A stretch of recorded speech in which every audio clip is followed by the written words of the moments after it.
I wish we could start this off with a song. There's no songs in this movie other than Italian techno. Well, there's the Pixies song. Yeah. How's that go? When you feed on my mind. Yeah. That's perfect. Something like that, but this is a first for the Plex Files. We have our first guest. Oh, wow. Yeah. I didn't know I was the first. Yeah, you're the first. He's my old friend. He's a cinematographer from L.A., Mr. Tyler Graim, right? That's right. Ty. Or Graim. Ty. That's fine. Either way. Tyrone. Nope. Oh, I thought it was close. I had that nickname for a while, but Yeah. What do you think of Colorado on your way back this time? it's great. I miss it all the time. So you live where Knock Knock takes place. Sort of. So they live in the really nice part of Hollywood? No. I think it looks like they live like way up in the valley because they go like over the Hollywood sign and like over the hills and then like past Burbank and like they just keep going. And it looks like they live in like it almost looked like a desert in one shot. So I don't know exactly, but it's not LA. It's somewhere past LA. Somewhere really expensive where an artist and an architect would live? Yeah, I don't know. Like I thought like Calabasas or something, but it looked deserty. Yeah, and Calabasas isn't really deserty. It rained a lot in this desert, though, which like I thought California was in a severe drought. I think they could use It's that movie much magic. rain. It is. Have you worked on sets where there's rain? Rain machine? Never like a really big one like that. I've worked on one where they did like for a music video. It was just for like a close-up shot, so it was just like above one person, but never like a massive one that's like a whole scene. Was that just one guy with a hose when you did it? That time? One guy with his hose. Yeah, pretty much. Something inappropriate like that. Just right off screen. Just like spraying the actor in the face. I think that pretty well describes this movie as just spraying you in the face the entire time you're watching it. It's just like Keanu Reeves in his glory. And so you're Eli not Roth's. a Keanu Reeves fan? I'm not. Laura. I don't. It's really shocking. I feel like Keanu Reeves is a guy's guy. I've never met a girl who's like, I love Keanu Reeves. They're usually like, he's pretty terrible.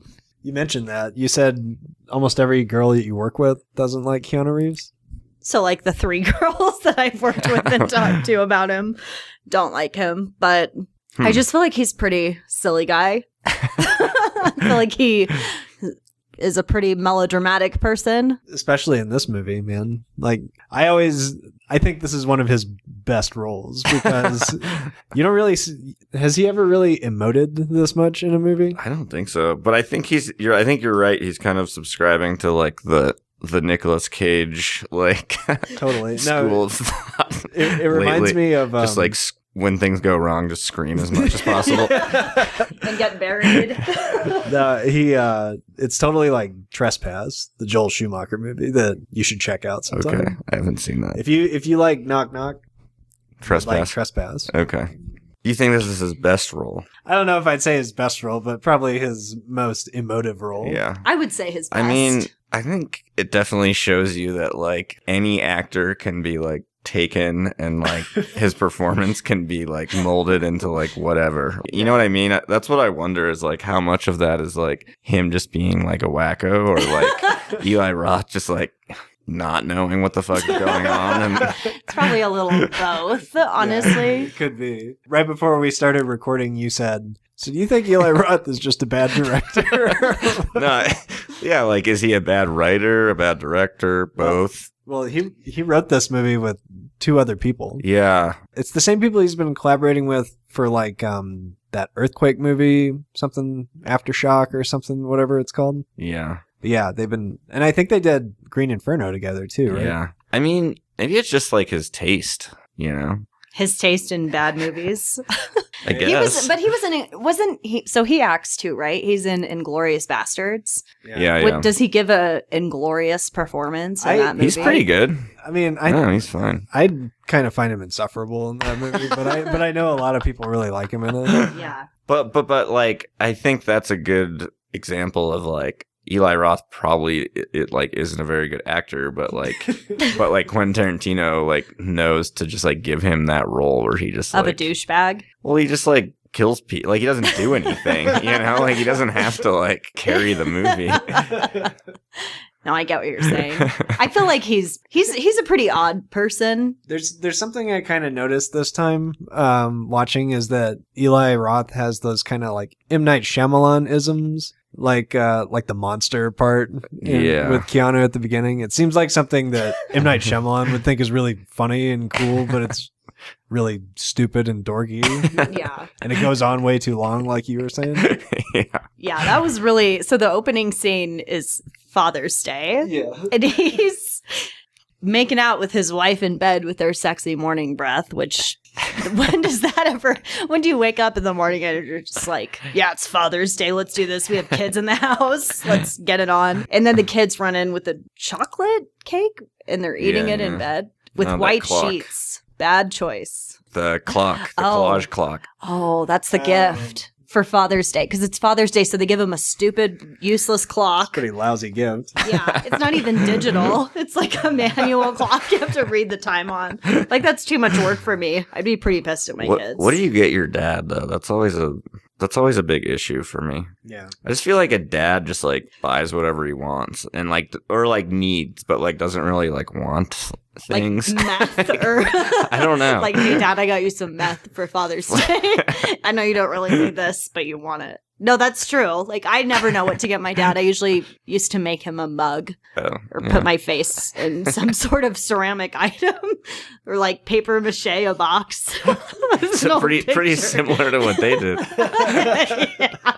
I mean, not very useful stuff. I mean, my dad probably keeps one item from my childhood, and it's a ceramic mug clock. Just like a useless piece of shit. But no, that's a hard question. You get him a cake, some sex. Do you think that Eli Roth has gotten worse or changed? Like, I guess I kind of used to like, I don't know. I kind of used to think his movies were better, but like I haven't seen any of those since I saw him like 10 years ago or something. So I don't know. So you said you saw Cabin Fever in the first Hostel? Yeah. I don't know. There's a part of me that wants to say that this is his best movie. But, Knock Knock?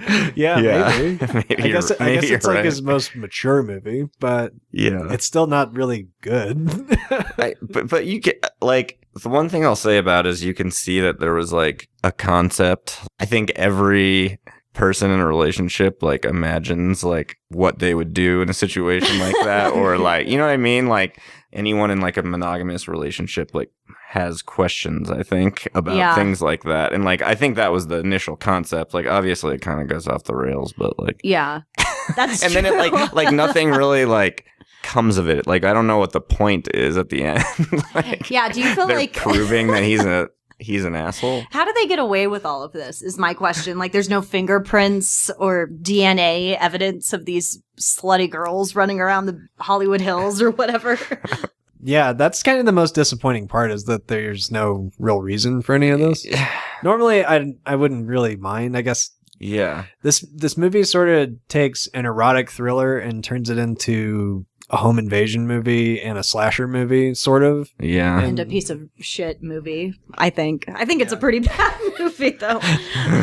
Well, but it seemed like he was like, they were like trying to make some like grand point at the end about how all men are terrible or something. Yeah, it was very like like misogynistic or something. Great. Yeah, I mean, worst Father's Day ever, I would say easily. Like, I hope my dad hasn't been through this type of an event on Father's Day when we all went to the beach and left him at home. I doubt it. Yeah. I don't know. Some similarities pop up. But for the most part, I think you're right. It's pretty strange, but I just have to call out the fact that the dog's name was Monkey. I'm pretty sure that's his dog. Monkey? I've seen pictures of him with a French bulldog, but it was white. Keanu has a trend of dogs and him having dogs in movies. In John Wick is all about a dog. Yeah, right? yeah. Oh, it is? It's not about a Spoiler dying alert. son? Well, it's not really all about a dog. Well, this is mixing me up with this Tyler Perry movie again, which I know they look nothing alike. But there's Alex Cross. Alex Cross, not John Wick. It's just two names. Yeah, one syllable. The second one. Well, he find. Never mind. This isn't about John Wick. I don't want to get into that. Well, it'll be a spoiler. Oh, it's fine. So his dog gets killed at the beginning. That's the whole point of the movie. Yeah, and then he he just goes and like murders all these like Russian mobsters basically, but then he like finds this like pit bull puppy at the end and keeps him, and it's like in the next movie in the trailer in the behind the scenes movie it's like grown up and he has it, and I'm like, yes. Like, that is awesome. I'm a big fan. I feel like they left with the dog in this movie though. He does not fare, I don't know, he doesn't fare well with dogs if that's the case. No, that's a bummer that they steal the dog. That would be kind of devastating. I thought he was going to play a bigger role. Monkey? Yeah, they really made a point of like showing you that he was here the whole time and stuff, then like nothing really happened. The most realistic dog depiction in a movie, because my dog would do nothing if people came into my house and were like holding me ransom. I felt like he would just sleep in the laundry room too, or whatever Monkey does. Like he doesn't give a shit. He's just like, meh, and I'll go with them at the end. I'm not loyal at all. You know, one of my favorite scenes in this movie is when they're having breakfast. Mm-hmm. And you can tell they were just like, just do everything. Just do everything at the same time. Suck on that syrup. Eat these eggs out of a dog bowl. It's like you can tell it was like a really meticulously art directed breakfast scene. Well, these obviously aren't the scenes with his kids in the morning. They're the women who it takes 45 minutes for an Uber to get to their house. And I was like, is that? I feel like I've never waited 45 minutes unless it's New Year's Day. And I think the idea is that they live in this like kind of secluded like suburb, like gated community thing. Well, that so makes there's sense. not like because there are areas like that, like outside of LA, where like there's not like a city, you know, like so there's probably not like Ubers just like waiting around, you know. But that makes sense. I mean, it kind of seems like it's tucked up in the hills, which the helicopter scene that's like you feel like is maybe another trailer to the movie or whatever. Yeah. One of those like studio trailers is going into that. And instead it's like, oh, nope, we're just going really far. So we know that nobody can hear Keanu scream in this movie or the girls beating up his wife's artwork. Is she Picasso or like what is she? I don't think she is Picasso. No. Oh, thank you. Thank you for clarifying. Because I was like, is this woman Picasso? I don't think he's married to a dead Italian male artist. She is Italian female though. And alive. No, she's from Barcelona. Barcelona. Oh, that's Spain. So that's right. Geography is so basic. So there's a part where the blonde girl, Belle, calls him a cochino. Yeah. Doesn't that mean a chef? I don't know. You're thinking of Cochina Color, which is a kitchen store. I don't know. Coach, I remember that. I don't know. I was like, that's cooking or something. I mean, chef Color. He's the owner of Cochina Color. I think I just broke the secret of this movie. But I just couldn't believe the fact that this was all still, I mean, going back to Father's Day, like what a fucked up day he had. The whole beginning is just funny because it's like he's really just like pushing all this on you, like feel for him, like he's a family man, like there's like 50 portraits of him and his family in their house, and like it's Father's Day and you get to see him like doing the monster game with his kids and like it was very that like supposed to like connect you to him at the beginning? I mean, that's what it felt like. I mean, it was very forceful. It was uncomfortably forceful. I feel like this whole movie was a big force pushed upon you, like these women. But no, so his wife is a Spaniard. Is that the proper term for a Spaniard? Yeah. So his wife is a Spaniard. Belle, who you thought her name was Bobby for a while, is a Spaniard. I thought she said Bill, yeah. Yeah, Bill, which is a weird, like, hillbillies up in the hills. I don't know, but God, you just picked the wrong time to open your door in the pouring rain to a bunch of hot chicks with their bras showing through their shirts. It's just very typical. It's unfortunate. It is. It is an unfortunate circumstance. But they never did say what they were up to ever. They said it's like just why a game. they were there. I think they just enjoy fucking up people's lives altogether. Well, sounded like they were like they were gonna keep playing it until someone resisted them. I think he resisted pretty hard. Until someone doesn't fuck them, basically, is what it sounded like. But because at the end she's like, "But you're all the same," you know. Yeah, they should find some old man with a heart condition. But I don't know why. Yeah, yeah. There's never really like money involved or anything. They just kind of show up, screw up the lives of these men, and then the next day. What if they do this every Father's Day? And they say they're 15. Like, that was the most fucked up part of the movie. That was pretty fucked up. When they were like, oh, we're 15. I can't do the accent. It's weird how Keanu's like, really? It's like, no, they're not. They're like almost 30 years old, it looks like. Yeah, and super slutty. Like, what would 15-year-olds be doing in an Uber up in your part of town? But they're like, no, you're fucking not. Yeah. Exactly. Why didn't he call that out at all? He just bought into baby. It. Yeah, because she was just like, oh, daddy, spank me, or whatever her weird thing was. That creeped me out. All the weird daddy stuff in that movie. Oh, yeah. It was like, what did your daddy do to you? Yeah, that was kind of that kind of never really. I mean, was that just for the video? I guess. Yeah. The one that they posted on Facebook. Yeah. I think by far the last act of the movie is the best because you're right. That's where Keanu really let loose. Oh yeah. Yeah. Right when they do the headphone stuff, then you know that you're in for a treat. Well, they give him that stupid haircut. That was pretty great. The bowl cut. Yeah. That never quite. It turns into more of like punishment. A mullet. Yeah, like we're gonna give you a bowl cut with a strainer on your head or whatever that was. But the free pizza monologue. Oh, yeah. Fuck, that was awesome. At the end, he's just like fuck. Which that gag really isn't working. I feel like these girls did a really poor job of setting this robbery up for success. But it's not a robbery. It's just a happening. It's like, I don't know. What do they know about gags? Just a couple of slutty 15-year-olds romping around the hills. Yeah, hanging out in playgrounds that they're dropped off at randomly. Although they're very good at tying him up. Yeah. They are. Yeah. That's kind of creepy, isn't it? I mean, I just, once again, wonder how many times they've done this and to who. Well, yeah, they've had to practice. I wish I knew more knots. That's true. You know? Yeah, I was a Cub Scout for a little bit, and I was like, man, this is so fucking boring. And you should have paid attention. And now, you know, I'm an adult and I know nothing about knots, and I wish I would have paid attention all those years ago. You wouldn't survive.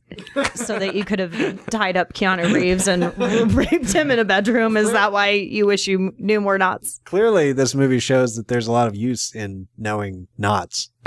The knots and cans of this movie are endless. One thing that I thought was kind of funny was all the little knots. That's perfect. All the little things they plant at the beginning that play into a part of the torture or whatever, like the inhaler that the guy has, and then was it Lewis? He's or Luis? He's a DJ. I don't know. He's a really interesting person. Although I've never seen a movie where they torture someone by putting headphones on them and playing static super loud and being sexy at the same time. Yeah, it would have been funny if they shot old footage of Keanu as a DJ and he was watching it. Yeah, I can't imagine what a Keanu DJ would sound like. Yeah. How is everyone doing tonight? What was his line about DJing? It's like a good drink, a mixed drink. Yeah, he's like, it's all about finding the right ingredients and then finding the right blend. Yeah. It's like, wow, that's so. I can just imagine DJs just throwing up. Yeah. Man, fuck this movie. But so he opens up his heart in his home to these slutty 15-year-olds and has sex with them in the shower, and there's so many boobs and ass cheeks in that scene. I guess it would be, what's the plural? No, boobs is the plural of boobs. I was going to say boobs. Ass cheeksin. Ass cheekses. Lots of those. Chooks. Squeezing up against. Them chooks. Sounds like a slanderous Chinook phrase or something. But they have sex in the shower, and he's like washing. I thought the part that was so funny for some reason is when he's washing their clothes, and he picks them up, and it's like one handful. Their entire outfits, that's how little they're wearing, is like, I can hold all of their clothes in one hand and It's just like throw it into the washing machine. Cut off jeans, tank tops, and thongs. And bras. Eli Roth said he's done making horror movies. Really? Yeah. Is that a horror movie or a horrible movie? Did I tell you that when we were in LA last, we went to Universal and did Eli Roth's Terror Tram? He has something at Universal? Well, he had something for Halloween. That's surprising. It was not He's not really like a Hollywood director, right? No. Huh. Not at all. It was like it good? it was, what was it, like a Holocaust or not a Holocaust, a cannibal. Holocaust ride? They were just like, It's pretty terrible.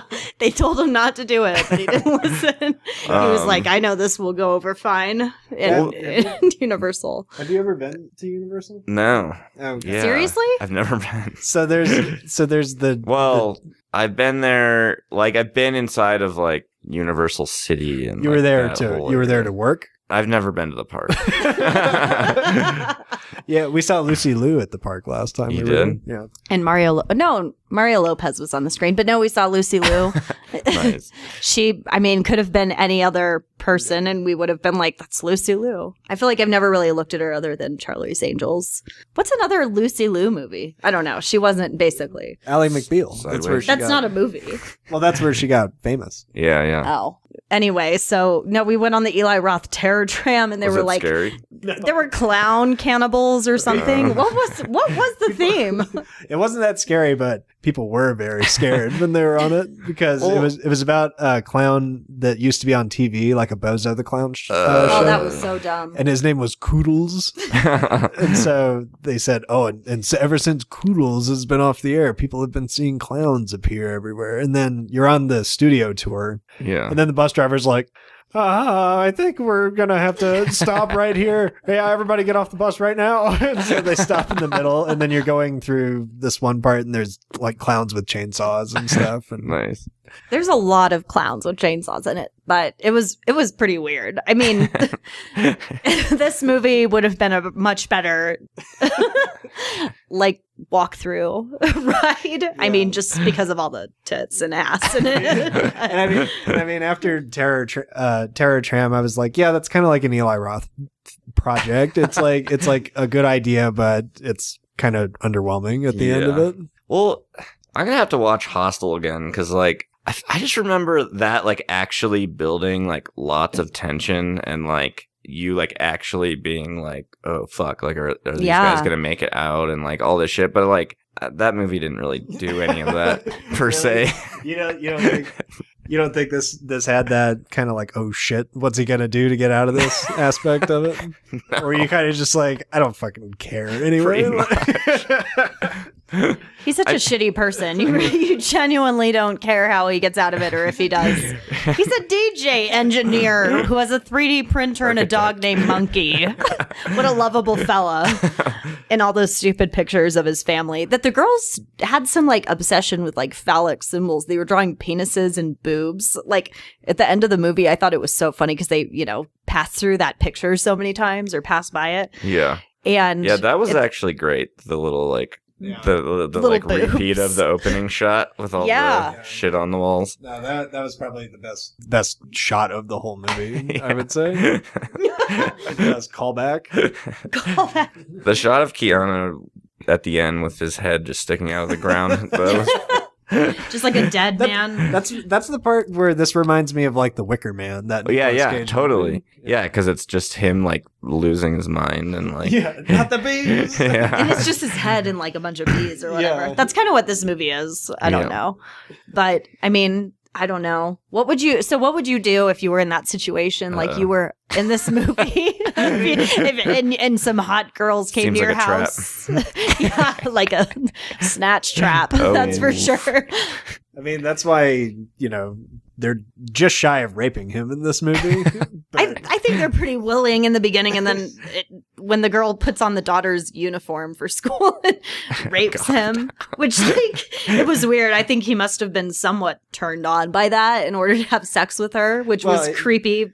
Father's Day. She was just grinding on him. I don't think he was penetrating her in that part. Just dry humping? Is that what you're insinuating? Yeah. He was just like humping his thigh or something. Well, I don't know. We'll never know. We'll never know. It was probably happening. But he's super, in the beginning, super into these girls, and then they have that stupid breakfast scene, dipping their lollipops in eggs, which was so. And he's just like, oh God, what did I do? Yeah, like a bad brunch nightmare. Like you had too many Bloody Marys on Father's Day, and you're waking up, and this is your nightmare. And what is the shirt that girl wears? It's like, this is not a dream. Well, it's like, oh. Her shirt says, it was all a dream, and then she writes, it was not a dream. On the. Do you think there was a version of the script out where the family comes home and nothing happened? Yes. Yeah. I totally thought that too. Yeah. A twisted ending. I don't know. 100%. But I mean, if you guys were in that situation, would you open the door? Like, I feel like if there's someone else, it could be a 5-year-old in danger, and I would still not open the door, which may make me a shitty person, but I feel like, you know, it's raining. I'm not going to open the door for this creepy 5-year-old, nor am I going to for these hot 15-year-olds. Well, I'm just using these hot 15-year-olds. I'm just using an example, but I feel like I wouldn't open the door for anyone. I mean, someone I knew, but not like two sweaty teenagers. I mean, that's why you buy a house out there, so you don't have to talk to people. Right? Yeah. I don't know. I have a story about this though. Something like this. Were you in the same situation? No, not really. Oh. But I was in this is a cool story though. In high school, I was, I don't know, maybe like a junior in high school or something. And my parents' house, our bedrooms were downstairs, and my parents' bedroom was upstairs, and the front door was downstairs, like right outside my room. Sounds like a dungeon. Yeah. Well, and so like the front door is real close, and like I woke up at like 2 a.m, someone like pounding on our door. Jesus. And it's a glass door, so like as soon as I open the door, like I can see through it, and there's this guy standing out there just covered in blood. What? And like I'm just like, oh fuck. Are you It's like, what the fuck? And so dream? I run past them, run upstairs and like wake my parents up. And my dad comes down and like we start like talking to this guy through the door. Shut up. And he had gotten into a car accident like up above our street. It had been snowing, and he had like crashed his car, and he was drunk. And his arm had like gone through the window or something. And so his arm was just all cut up. So that's where like all the blood came from. And eventually we opened the door once we realized, like, I don't know, it was pretty obvious Keanu that Reeves. he wasn't like a murderer. Yeah, it was Keanu Reeves. But it was weird. And so we did eventually. I don't know. That's a little crazy. Yeah. Jesus. I'm so glad I lived in the suburbs with just gunshots and stabbings instead of like mysterious car accidents. Yeah, when you live in the middle of nowhere, there is that like weirdness because like no one ever comes to your place. So it's like, God, you know, it's like pretty remote. I guess like growing up in Evergreen, like there's a lot of places where there's like, you don't really have a neighbor, you know? Like, yeah, that's true. This happened in Evergreen? Yeah. Oh, okay. Man. Was the guy from Evergreen? I don't think so. I don't know. But like, and then like the cops came and shit, and like the ambulance, the paramedic like wouldn't let us give him water because they had to like test him because he was drunk. So they like had to give him like, because he was going to get a DUI. And God. Yeah. He had walked we had a neighbor that was like kind of far away, and he had walked all the way down their driveway and pounded on their door, and they didn't like do anything. Well, I wouldn't for they, a man. Stayed in their room. Now, when you say he was bloody, was it like Carrie, where he was like dripping in blood? He had a lot of blood on him. Yes, Jesus like it was Christ. A lot. Yeah. Did he murder a prostitute with his car in Evergreen, or it was probably more likely to hit an elk than to murder a prostitute. It was all his blood, as far as we know. But anyway, wow, Jesus. Well, that's fucking terrifying. I guess to hot 15-year-old is a little different. Yeah, I was gonna say, did you end up taking a shower with and it was Father's Day, and you went upstairs and told your dad they were there. The rest of the story is just that movie. That's awesome. That's so good. Just replace the 2 hot girls with a bloody man, and you're good. Wow. That's crazy. I mean, the worst thing that happened in my life was a stabbing in my Aurora neighborhood near the dumpster, which it must have been a meth or a heroin thing. I don't know. It was in Aurora. But I would not, like I said, answer the door for a 5-year-old covered in blood, let alone a grown man. Have you ever seen Keanu Reeves in Dracula, in Francis Ford Coppola's Dracula? He has a British accent. Yeah. And he Is says, that I've been dragged upon is that Bram Stoker's? vile wolves. Yeah. Is that Bram Stoker's? Yeah. I've seen that. Yeah. It's pretty. With Winona, right? Yeah, Him that's and a pretty good Winona were a part. thing. Were they a thing ever? No, Johnny Depp and Winona. Yeah, they don't look alike much. A little. They're both weird people. I think they had an Edward Scissorhands romance. They did, which sounds painful. So, not a good situation. But I don't know. I've never been a huge Keanu fan, and this movie just, I don't know. That. It was probably just seeing his face so much and him yelling at these 15-year-old girls. But I just felt like it was so funny when his wife FaceTimed him and they're like rubbing their tits and their chokes, their cheekses on the window, their chooks, rubbing those on the window. And they're just like, woohoo, Keanu, or whatever. What's his name? Evan, or whatever. Only one of them had an accent, a Spaniard. Well, if you don't like Keanu's face, you're definitely not going to like this movie. Yeah, there's a lot of it. He gives some good face in this movie. He sure does. Yeah, a lot of FaceTime. I feel like he's just like, I don't know, you just really have to like accept him and like really let it like enter your soul. Seep into your soul. Same with Nicolas Cage. Like, he's just gonna do whatever he wants to do, and like maybe it'll be great, and maybe it won't. But like, it'll be something. It's usually a won't moment for him. I don't know. This was a strong. He was definitely putting a lot into this performance, like a lot of gritting teeth and gagging. This was Kabuki Keanu. Yeah, it was like Matrix Japanese Keanu. You kind of wonder if like someone else had edited it or like directed it, like what it would have been like. You know what I mean? Like, because like. That's the weird thing about like in super intense performances. I feel like you can really like fuck them up in editing and directing. Acting.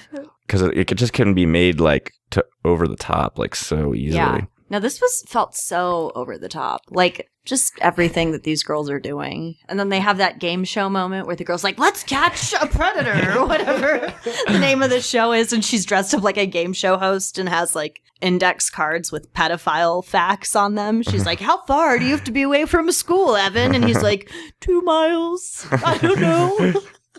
Yeah, it's weird that he drops them off and then they show back up. Yeah.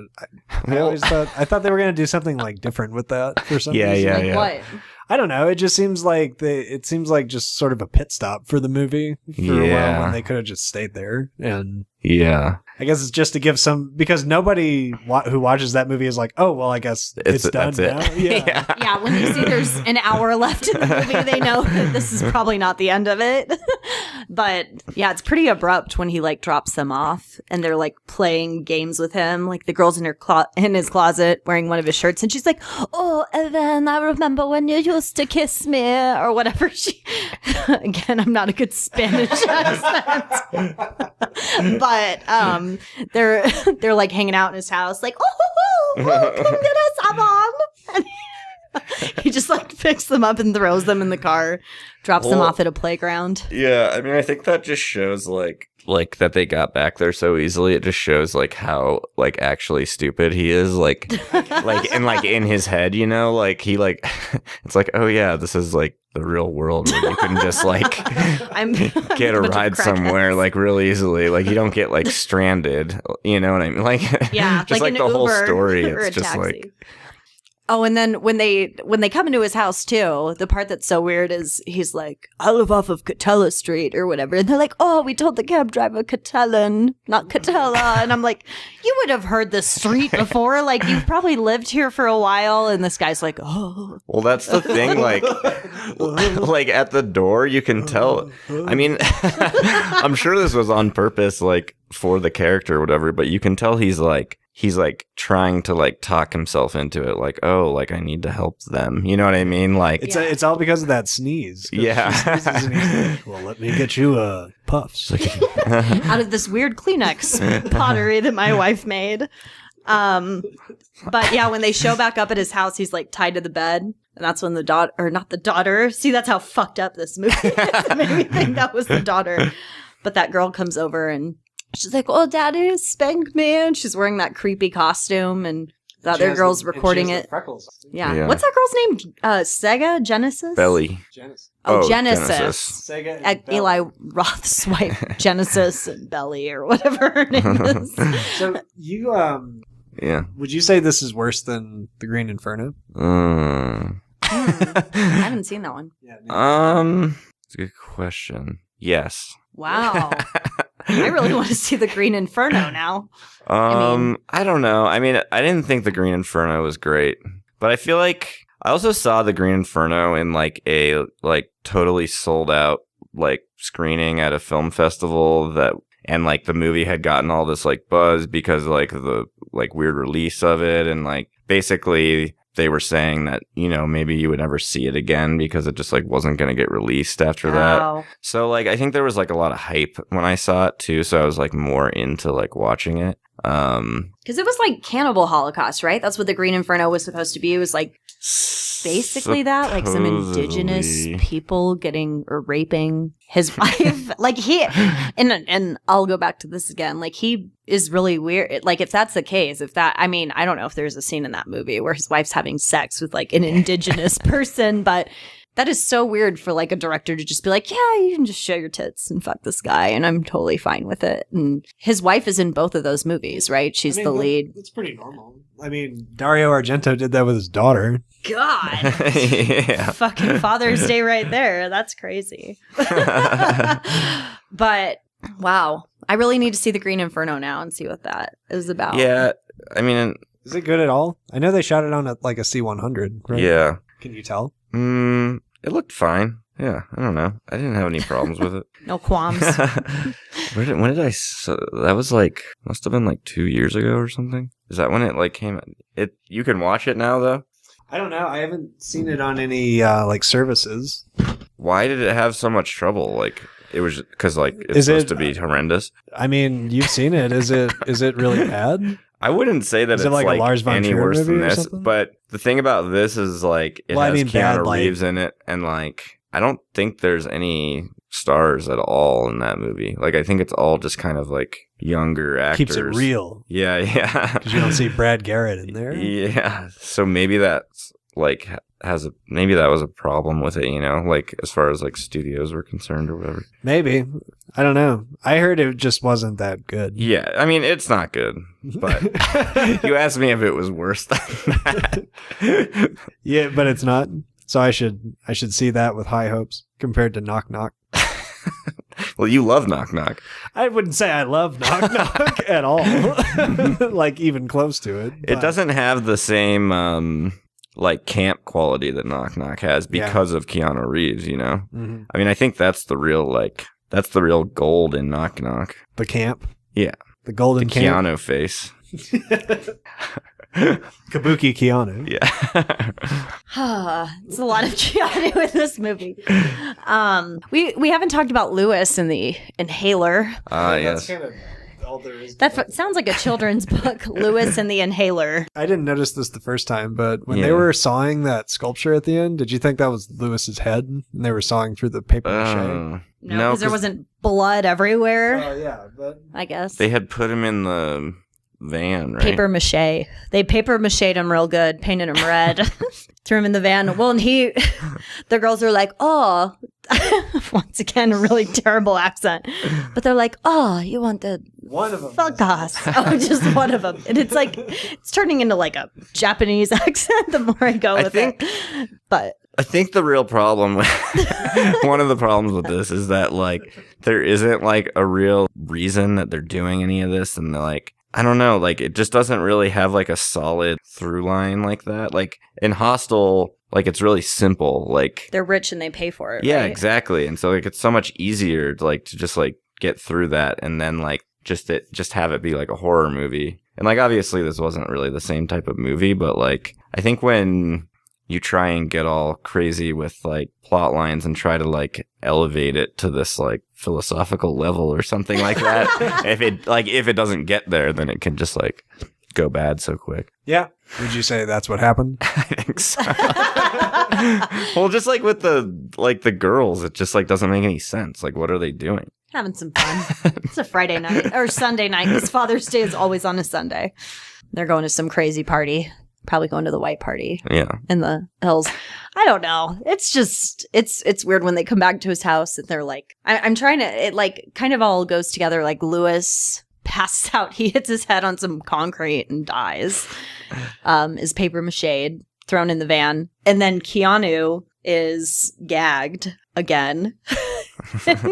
They go to like bury him in the ground. It's like very symbolic of his career, just burying it. Oh, he's doing fine. He's on the down. No, he's doing just fine now, isn't he? If you had to ask. Like Keanu's career. Yeah. Oh yeah. I mean, I'd say he's like I said before. I think he kind of had Liam like Neesoning it, right? Yeah. It just kind of seems like he's kind of doing a lot of these smaller roles, like just because. I don't know. Like, who knows why he did this, but, like, maybe it sounded fun or something. He was just drinking with Eli Roth one night, and he's like, hey, I've got this movie. It's got these girls. Come and do it. And he's because like, all right. Whatever. But... Because, like, at some point, you do have to, like... I think when you're, like, a big enough star, you kind of have to just, like, accept that, like, you're kind of like a caricature of yourself. You know what I mean? Yeah. I don't know. Like Matthew McConaughey did that. Like he was just in all those like chick flicks and stuff. And then he just started like picking all these little roles. That's true. And kind of like built this new like persona in a way. And, but like, Keanu's never run different career or won an Oscar, right? Like, no, but will like, he ever is the question. Like, I mean, The Matrix probably pretty much legitimized him, I would say. Yeah. And like, that's true. And I love A Scanner Darkly. I think that's probably his best movie. Yeah. That is. That's well, true. It's a comic book practically. I mean, it's kind of them drawing over their performances. He kind of seems like a drawn over, like you said, a caricature of himself. But I really liked the like other movies he's done lately, like Man of Tai Chi and John Wick and John Wick is his like new best movie, isn't it? Yeah, I mean, God, Dead Dog movie. Who would have thought? I mean, maybe like I guess those are both kind of like action movies, but I mean, he seems maybe he's better in action movies. I don't know, because like what would you call The Matrix? I guess that's like sci-fi, but I don't know. It's another world. I guess that's sci-fi. I don't know, but I mean, in all seriousness. I mean, do you think his wife divorced him after that? Well, his wife died in a car crash with his daughter a couple of years ago. No, I'm talking about his movie wife, the Spaniard. Let's get real serious now and talk about reality, where his life is. I thought you were miserable. talking about him, the actor, still. Yeah. No. Oh well. I mean, that did happen, but yeah. When did that happen? I'm like curious about that now. a couple of years ago, right? No, I think it happened like a decade ago. I would say, but I'm not too sure. That's crazy. A couple of years ago, exactly, decade. I feel like it might be like really hard to go on acting after that. Yeah. It probably just seems so stupid after something like that happens. Well, Rick Moranis stopped after that happened. Really? Yeah, that's probably. Liam, yeah. He went nuts, like started doing all these violent movies.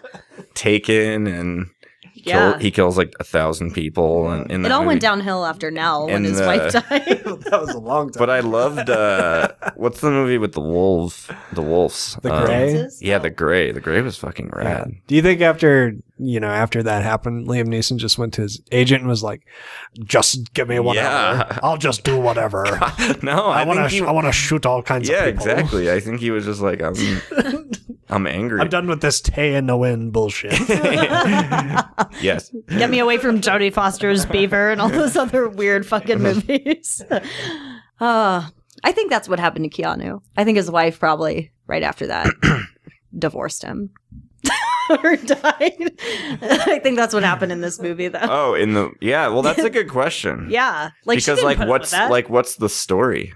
Yeah. Father's Day, knock, kids. Knock, knock, too. Still knocking. Yeah. Don't come a knocking. Because what? Now he has to deal with the video on Facebook. That he liked. The dead man in the van. Old Lewis. I mean, that's His what other evidence art is there? is fucked up. There's like tits drawn on their daughter on that picture on the wall. Do you think he tells the truth at that point? He seems like he might not. Do you think he's pretty much like acquitted at that point? I don't, because he's gone. Because he's like, it seems like he's been punished already. I think his kids are pretty curious as to why the house looks like that, and his wife as well. I did like the dad had a party line. Yeah, that was perfect. Zing, dad had a fucking ruin your life party. That was like something out of a Michael Bay Transformers or something. It's just weird that this whole Father's Day he was left at home alone. Like, I was like, why are they bringing him cake and eating it in bed? And why is all this stuff happening? And then I'm like, this is Father's Day? This is like the worst. This is like that. What was that movie with Robin Williams and Billy Crystal? Wasn't that Father's Day? Yeah, I think so. It wasn't like this at all. No, this doesn't happen in there. No. Does this movie take place over 2 days or 3 days? 2, I think. Well, 2 nights, 2.5 days. Seems like knock, knock, knock. Seems like his family is gone for a while. 2 nights, though, right? Yeah, and they leave on a Sunday. Sunday, Monday. It's like, what? I guess it's summer vacation if you're in school. I don't know. But anyway, I mean, his life is pretty ruined after that, I would say. I mean, how do you explain all of this? Like, what would be the explanation? I was digging up a flower bed and fell in and had some dick fantasies, so I drew artwork all over your stuff, and then I just fell in this hole and buried myself as a gift. I think you'd have to be like, these 2 girls like came to my door and I tried to help them and they raped me and which isn't really the truth. Like, tell me about this raping. Yeah. How did that happen? Well, because there's the Facebook video, so he can't lie about that. Yeah, that's not a raping. But is he like, no, stop in that video? No, I think he's like, he's like, yeah, daddy. No, I think he is. Yeah, he's getting into it because he's trying to get out of the restraints. Was him hitting her part of the video? It must have been, right? I hope so. They probably trimmed it before they posted it, I guess. Yeah. It just like trimmed it up. So funny, like, oh, we didn't talk about his attempted escape. Where he was like kind of scooting on a chair / scoot it's just walking. Like they let him go and it's like this is your, like, they turn around and close their eyes. He could have just like turned around and like like grabbed the gun away and like, or like punched one of them. Like, I know. Don't you think he could, like, I don't know, it was how hard would it be to just like knock a girl out? I don't know. These 2 90-pound girls all together, they probably weigh like the same amount with as like him. one of these sculptures lying around. Yeah. Does he have a knife at that point? Oh, that's when he trips over the... like when he hides and seeks, he like grabs a frying pan and like a knife. I like how you call it hides and seeks. But then like there's no hiding. He just kind of like tries to run away and falls over. Falls over a gurney or something. And like they didn't plan on that dolly being there at all. No. So that's just like, he could have gotten away if it weren't for that meddling dolly. That hello dolly. And if he was gonna just run away, like, couldn't he have just like grabbed his car keys and like drove off? Like, there was no like. It was unbelievable. It was just like the easiest situation to get out of, and he just like couldn't manage it. And he almost stabbed himself in the head. That whole scene was just he was just crazy. A real dummy the whole time. So it goes back to the whole, I would not open a door for a 5-year-old, yet Ty opened the door for a bloody man in Evergreen. Do you think that him tripping on the dolly is a bad screenwriting thing, or is it just Keanu's dumb face that makes it seem No, stupid? it's just like an easy, like, yeah, it's a bad And then he trips on the dolly. Yeah, they didn't just like throw that in there and like storyboard it. I mean, that was a whole part of the foiling the plot of getting away. Just falling over this stupid dolly. I don't know. I feel like I feel like these girls, I mean, first of all, where do they live? And like you said, what is their motivation? I feel like it's probably to fuck some shit up. Yeah, like, I feel like that was the thing, was it's like, are they trying to prove a point, or are they just like anarchy? Because like that, it felt like half the time they were just like trying to be like, we don't fucking care about anything. Like, we're gonna ruin all this art, and like, fuck you, you're rich. Like, we hate you. Like, they called him like 1% at some point. But then like they were also trying to make like a point about like men being shitty too. Like, I don't know. Because she was like molested or something. Because she's like doing all that weird stuff, saying all those weird things, and it was kind of creepy. But I think you just got to take this movie as it is. Yeah, take it as a thriller. It was fun. I mean, comedy. We had fun watching it. Yeah. Oh, right? yeah. It's just like a slice. Yeah. You don't see what happens before or after. You just get a nice slice of life. Yeah. Slice of Keanu. And I actually did. A forkful. I actually did kind of like how the sex scene was like edited in the music and stuff. I don't know. I thought it was kind of cool because it was just this like like eerie music the whole time, and like clown music. I don't know if I've ever really seen that before. It was kind of cool. You should watch Game of Thrones. Damn it. It's in there quite a bit. I feel like he probably stole from it. It kind of made it seem like the movie was going to get cooler because like like you thought something else was happening during this, but like really, I don't know. What would you have liked to have seen happen? I don't know. I think it when Alex told me it was an erotic thriller, I feel like that was a good way to sell it, but like it should have been more erotic. It was really just the butt cheeks on the screen, and the sheets flipping around on their boobs in the shower and stuff. Yeah, well, that's why I was thinking that it's like an erotic thriller that crashed into a home invasion movie or a slasher movie. Yeah, and like, it kind of loses the erotic thriller aspect of it after a while. Yeah, like I think maybe it could have like saved itself if Keanu had gone crazy too at the end and like started like fucking with them in weird ways and shit. Yeah, like I feel like that's that's happened in other movies, but like I think that would have been. I think it would have taken it like another step, which it like kind of needed. Like it didn't go far enough in like one direction for me. Yeah. He was just, I mean, it was pretty symbolic. He was buried at the end of the movie in evidence. Do you think he was trying to make like a feminist film? I think he was just trying to make something that was less horror. Okay. It felt like a commentary on feminism. Yeah. Let your bra and butt cheeks hang out and just be buck wild and let it all hang out. I think that it was all a dream. Oh.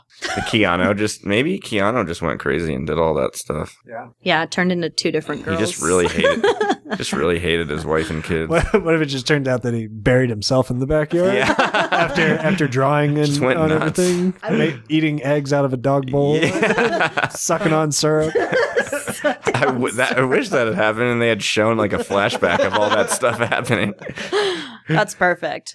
Well, I think we just uncovered what really happened in this movie. How many stars out of 5 would you give this on the Plex scale? Which is really of just stars. It's a 1 through 5 scale. It's not super serious. Never have it is. It is serious. Yeah, you got to round up or down. You got to commit. I'd give. I'd give. Can my stars have Keanu Reeves' faces on them? Yeah. Okay. Like his alarm clock. I'll give like his children. I'll give 3 of those. Ooh. Wow, that's pretty. I mean, that's over 50%. I mean, I'm gonna say that just because it was like pretty fun. Yeah, it was like a good bad movie. I know we talked a lot of shit about it, but it was pretty fun. Good. Like I mean, like I said, it might be Eli Roth's best movie, but it might be his worst. I don't know. His best worst movie. What would you give it on the star scale? I'd probably give it 3 Keanu faces. Gag hogtied Keanu faces. No, it's totally like the Wicker Man with the dirt is just like the bees. Because it's like, oh, no, don't you dare. You're totally right. It's perfect. I'd give it maybe 3 kids' faces on the alarm clock. 3, really? 3. I don't know. Maybe I'd give it 2.5. But if I had to round up or down, I thought you were going to give it a negative score. I may have. It was a negative. I mean, no, it was positive experience, but it was a silly. It reminds me of The Room. I feel like one day we'll play it in theaters and throw toast at the screen and popcorn and whatever else. I feel like it'll become like a cult classic one day. Knock knock with Keanu Reeves and female Eli Roth and Spaniard girl Eli Roth. Feline Roth. No, but this was a good New Year's movie. I feel like I have a good New Year's resolution. It's not to get buried in sand and dirt. This would have been a really good we should make a Father's Day playlist so we know there'll be 2 or 3 movies on it. So the real lesson is that if 2 hot 15-year-olds, dripping wet 15-year-olds show up at your door, it's just too good to be true, and you just have to close the door and move on. Where the hell was Chris Hansen in this movie, by the way? I would like to point out, this movie and The Human Centipede have the same opening. Really? Yeah, only it plays out different in The Human Centipede. If Keanu Reeves was sewing them, mouth to anus... this would be almost the same movie. Have you not seen Human Centipede? No. What about Human Centipede 2? No. What about? Yeah, that's a big gaping hole in my what about Human movie. Centipede number 3? A gaping hole in your anus into someone else's mouth, basically. Human Centipede is a novel idea. Human Centipede 2 is actually a pretty terrifying movie. Really? Human Centipede 3 is one of the worst movies I've ever seen. It's interesting how that happens with those. Maybe we should watch that next. Yeah. Yeah, well, thank you for joining us, Yeah, thanks for having me on. Graham. Such an honor. Thanks, Ty. Appreciate it. Hopefully we can have you on again. We'll just, fly you out, pay a change fee for your flight. I'm here periodically. From time to time. Yeah, and we may be out there living the good we could life. record a remote episode in LA. Do you have that'd be crazy. I could probably find one. It's LA. They have these laying in the streets from all the movies they make. My cousin does. I could borrow one. We can probably smuggle one. I gotta go. We'll smuggle one into California. I can't be one of those non-microphone heavy guys. Well, that says it all. This movie said it all. Knock, knock. Who's there? 2 fucked up 15-year-olds. Don't answer the door, or you'll be Keanu Reeves. I think they're like 26-year-olds. 26-year-old to catch a predator. I looked it up. 27 and 28 in real life. Yeah. Yeah. Good hearty ages. Yeah. So he's probably. So it would have just been adultery. Yeah, which I could have lived with if I were Keanu, but he blew it. He did. He blew his load all over those girls and this movie. So it was. Sure did. Yeah, it was a lot of Keanu all over your face in this movie. I was wondering if there was going to be any like sperm twists or something like, oh, I'm going to kill them, but we still found your goo in them. There's DNA, Keanu DNA. Well, that's what they kept saying. Like, I've got evidence. How long does semen stay in a vagina for? I don't know. That's best saved for another podcast. All right. Getting too deep. I'm gonna have to click stop before I run to Wikipedia.